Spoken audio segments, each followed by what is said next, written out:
बुढ़े का विचित्र रंग ढंग देखकर हमारे युवक के हृदय में कैसे कैसे भावों की तरंगें उठी होंगी, इसे हम लिखने में असमर्थ हैं। पर हाँ, इतना तो उसने अवश्य निश्चय किया होगा कि यदि सचमुच यह सुंदरी इस बुढ़े की लड़की हो, तो विधाता ने पत्थर से नवनीत पैदा किया है। निदान बेचारा युवक अपने भाग्य पर भरोसा रखकर कुल्हाड़ा हाथ में ले पेड़ काटने लगा और इंदुमती पास ही खड़ी खड़ी टकटकी लगाए उसे देखने लगी। दो ही चार बार के टांगा चलाने से युवक के अंग अंग से पसीने की बूंदें टपकने लगीं और वो इतने जोर से सांस लेने लगा जिससे जान पड़ता था कि यदि यूं ही घंटे दो घंटे यह टांगा चलावेगा तो अपनी जान से हाथ धो बैठेगा। उसकी ऐसी दशा देखकर इंदुमती ने उसके लिए फल और जल ला आंखों में आंसू भरकर कहा, सुनो जी, ठहर जाओ। देखो, यह फल और जल मैं लाई हूं, इसे खा लो, जरा ठंडे हो लो, फिर काटना, छोड़ो, मान जाओ। युवक ने उसकी प्रेम भरी बातों को सुनकर कहा, सुंदरी, मैं सच कहता हूं कि तुम्हारा मुंह देखने से मुझे इस परिश्रम का कष्ट जरा भी नहीं व्यापता। यदि तुम यूं ही मेरे सामने खड़ी रही तो मैं बिना अन्न जल किए सारे संसार के पेड़ काट कर रख दूं। और सुनो तो सही, अपने पिता की बातें याद करो, क्यों नाहक मेरे लिए अपने प्राण संकट में डालती हो। यदि वे सुन लेंगे तो क्या होगा, और मैं जो सुस्ताने लगूंगा तो लकड़ी कौन काटेगा। जब वे देखेंगे कि पेड़ नहीं कटा तो कैसे उपद्रव करेंगे। इसलिए हे सुशीले, मुझे मेरे भाग्य पर छोड़ दो। युवक की ऐसी करुणा भरी बातें सुनकर इंदुमती की आंखों से आंसू बहने लगे। उसने बरजोरी युवक के हाथ से कुठार ले लिया और कहा, भाई, चाहे कुछ भी हो, पर जरा तो ठहर जाओ। मेरे कहने से मेरे लाए हुए फल खाकर जरा दम ले लो, तब तक तुम्हारे बदले मैं लकड़ी काटती हूं। युवक ने बहुत समझाया पर वो ना मानी और अपने सुकुमार हाथों से कुठार उठाकर पेड़ पर मारने लगी। युवक ने जल्दी जल्दी उसके बहुत कहने से कई एक फल खाकर दो घूंट जल पिया। इतने ही में हाथ में नंगी तलवार लिए बुढ़ा कुटी से निकलकर युवक से बोला, क्यों रे नीच, तेरी इतनी बड़ी सामर्थ्य कि आप तो बैठा बैठा सुस्ता रहा है और मेरी लड़की से पेड़ कटवाता है। रह, अभी तेरा सिर काटता हूं। फिर इंदुमती की ओर घूम कर बोला, क्यों री ढीठ, तैने मेरे मना करने पर भी इस दुष्ट से बातचीत की। रह जा, तेरा भी वध करता हूं। बुढ़े की बातें सुन युवक उसके पैरों पर गिर पड़ा और कहने लगा, महाशय, इस बिचारी का कोई अपराध नहीं है, इसे छोड़ दीजिए, जो कुछ दंड देना है वह मुझे दीजिए। इंदुमती भी उसके पैर पर गिरकर कहने लगी, नहीं नहीं, इसका कोई दोष नहीं है, मैंने बरजोरी इससे कुठार ले ली थी, इसलिए हे पिता, अपराधिनी मैं हूं, मुझे दंड दीजिए, इन्हें छोड़ दीजिए। उन दोनों की ऐसी बातें सुनकर बुढ़े ने कहा, अच्छा, आज तो मैं तुम दोनों को छोड़े देता हूं, पर देखो, फिर मेरी बातों का ध्यान न रखोगे तो मारे जाओगे। इतना कह बूढ़ा कुटी में चला गया और वे दोनों एक दूसरे का मुंह देखने लगे। इंदुमती बोली कि घबराओ मत, मेरे रहते तुम्हारा बाल भी बांका ना होगा। और युवक ने कहा, प्यारी, क्यों व्यर्थ मेरे लिए कष्ट सहती हो, जाओ, कुटी में जाओ। पर इंदुमती उसके मुंह की ओर उदास हो देखने लगी और वह कुठार उठाकर पेड़ काटने लगा। इतने ही में फिर बाहर आकर बुढ़ा बोला, ओ छोकरे, संध्या भई, अब रहने दे, पर देख, कल दिन भर में जो सारा पेड़ न काट डाला तो देखियो मैं क्या करता हूं। और सुनती है री इंदुमती, इसे कुटी में ले जाकर सड़े गले फल खाने को और गदला पानी पीने को दे, परंतु सावधान, मुख से एक अक्षर भी ना निकलने पावे। और सुन में लड़के, खबरदार, जो इससे कुछ भी बातचीत की तो जीता ना छोड़ूंगा। यह कह बूढ़ा पहाड़ी पगडंडी से गंगा तट की ओर उतरने लगा और उसके जाने पर इंदुमती मुस्काकर युवा का हाथ थामे हुए कुटी के भीतर गई और वहां जाकर उसने पिता की आज्ञा को मेटकर सड़े गले फल और गदले पानी के बदल अच्छे अच्छे मीठे फल और सुंदर साफ पानी युवक को दिया। और युवक के बहुत आग्रह करने पर दोनों ने साथ ही फलाहार किया।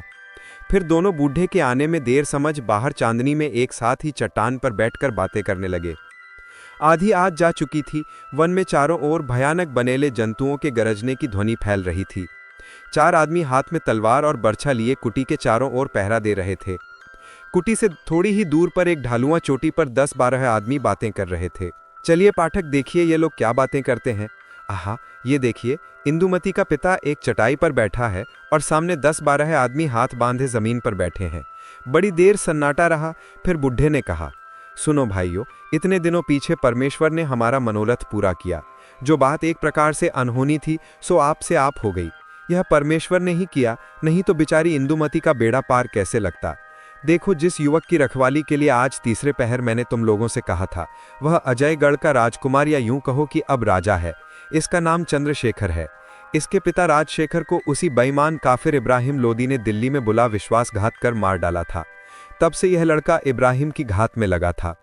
अभी थोड़े दिन हुए जो बाबर से इब्राहिम की लड़ाई हुई है, उसमें चंद्रशेखर ने भेष बदल और इब्राहिम की सेना में घुसकर उसे मार डाला। यह बात कहीं एक सेनापति ने देख ली और उसने चंद्रशेखर का पीछा किया।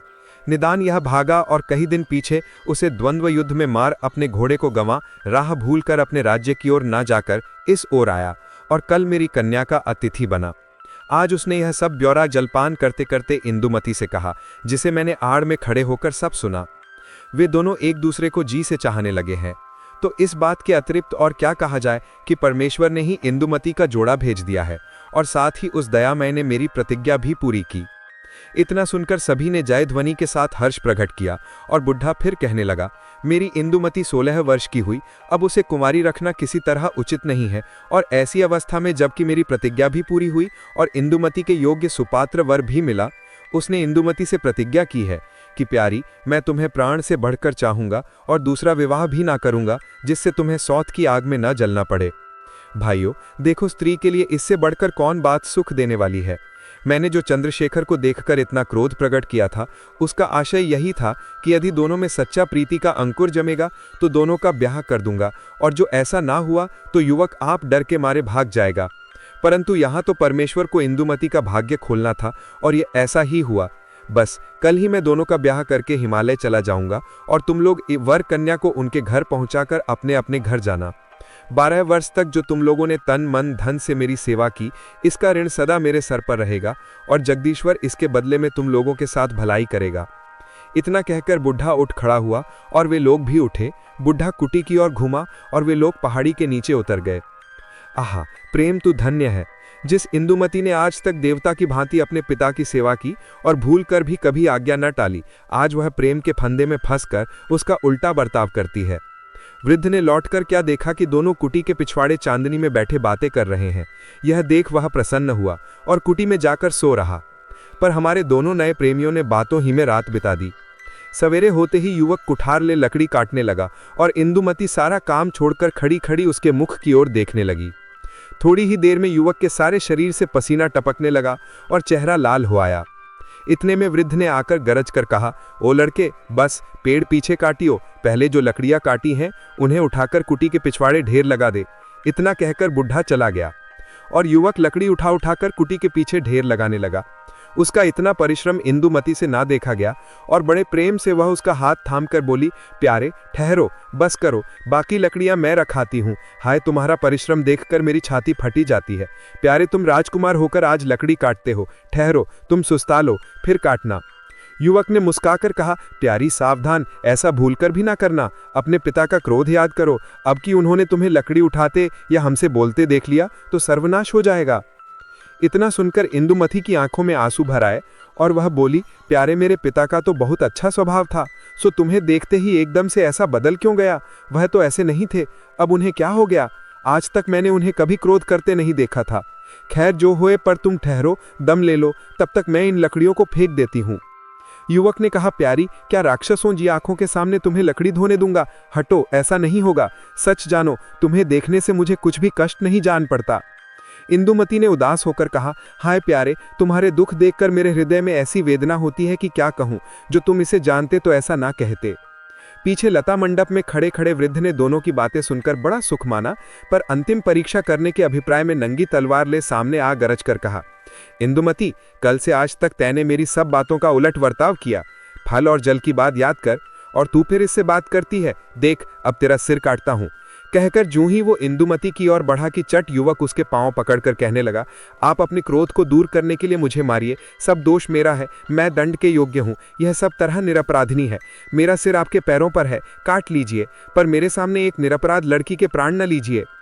वृद्ध जो ही अपनी तलवार युवक के गर्दन पर रखना चाहता था कि इंदुमती पागल की तरह उसके चरणों पर गिर पड़ी, बिलक बिलक कर रोने और कहने लगी, पिता पिता, जो मारना ही है तो पहले मेरा सिर काट लो, तो फिर जो पीछे जी में आए सो करना।